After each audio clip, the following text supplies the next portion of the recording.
In this video, I will show how to streak through text in Gmail. So write your text here.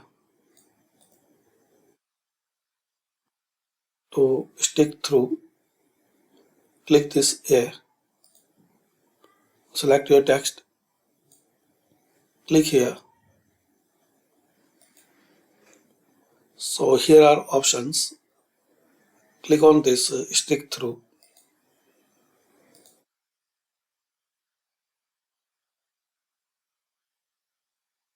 And in this list, you can make more changes. You can change font, size, bold, italic, underline.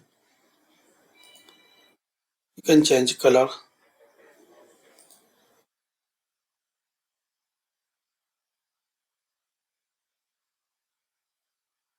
Click anyway. So thanks for watching.